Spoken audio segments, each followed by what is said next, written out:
สุโขปุญญาสาวุจโยการสั่งสมกุศลนาบุญ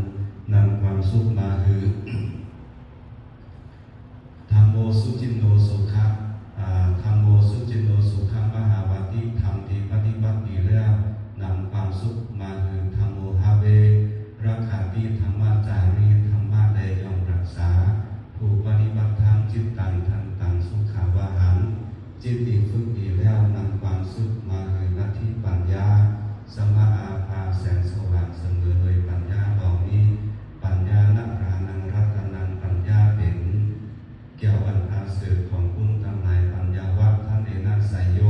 ปัญญานั้นแลอาสืบหลานพึงคำนาทีสัพพะปาปัสสะอัตตานังกุศลสุปสัมปตาสัจจิตาปริโยตาปานัง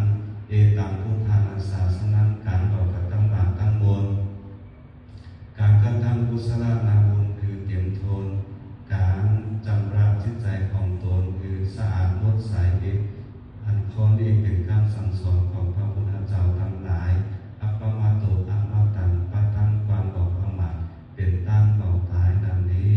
ในที่สุดนี้ก็ขออ้างอิงเอาคุณแก้วเจ้าสามอาการ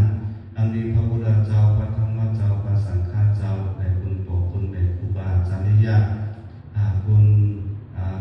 สมเด็จเศรษฐาอัครราชาอัญญาธรรมพระเจ้าวัดหลวงเจ็ดยืนและคุณพระครูวาโปรสามจุติกาเจ้าวัดวัดราชธานหลวงพ่อโคงอย่างนี้และครูบาอาจารย์เจ้าทั้งหลายคุณครูบาอาจารย์เจ้าทั้งหลายที่ลงรับไปแล้วคุณปกคุณแม่เจ้าทั้งหลายจึงมาถึงปากรักษาพวกเดียวศรัทธาทั้งหลายทั้งบุญจึงโจรอยู่โจรกันอยู่ดีกินหวานมีโจรมีจริงมีโจรมีลาภเป็นที่ฮักมักจำเริญใจเก่งหมู่คุณได้เทวดาทั้งหลายเป็นลมโพสลายเกลตามทั้งหลายอยู่ก็ขอได้มีโจรมีใจไปก็ขอได้มีสูญมีลาภเป็นที่ฮักมักจำเริญใจเก่งหมู่คุณเทวดาทั้งหลายรับก็ขอได้เงิน1,000,000ก็ขอได้เงินแสนค้าขายก็ขอได้เงินล้านปฏิบัติธรรมก็ขอได้มาจากพระธรรมจันทร์สูงขึ้นไปอันจนจักมีจัตตารุธรรมาวัฏันติอายุวันโนสุขังปาตาสาธุสาธุสาธุ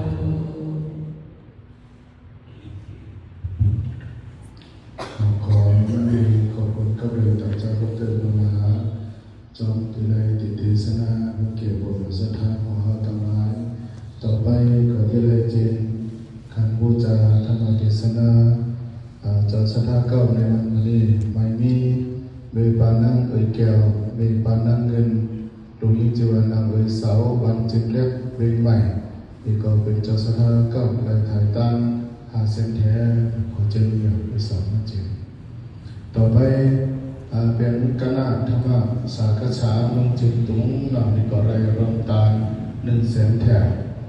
ต่อไปขอแจ้งโคปการเมืองจิตตุงนิกรายรวมตา100,000 แถวแล้วก็ไม่มีสมณศักดิ์พระครูบาแก้วสาธุสาธุพระครูบาแก้วเจ้าวัดยำหล่อนิกรายรวมตา100,000 แถวแล้วก็ไม่มีเดี๋ยวนั่งโบคำวันจึงอิงนี่ก็เลยถ่ายตั้ง50,000 แถวแล้วก็ไม่มีสาธุสาธุสาธุเมียปลาลาพ้องวันยันรอนี่ก็รวมตั้งไปถ่ายตั้ง100 แยกแล้วก็มูลนิธิเสียงปัญญาลงถ่ายตั้งบูชาขันธรรมโดยดร.พระมหาจอมเป็นเมืองล้าในปางสมธรรมในครั้งนี้นะในกรอบเป็นสำนักเรียนอยู่สาธุสาธุ100,000 แถบนะมูลนิธิสังปัญญาต่อลงตาม100,000 แถบขอเชิญเรื่องราวพ้องมาเลยนะมาเลยตอนนี้เรื่องราวพ้องมาเลยปัญจสระในขันตั้งหลายลอยสาธุสาธุสาธุสาธุสาธุสาธุ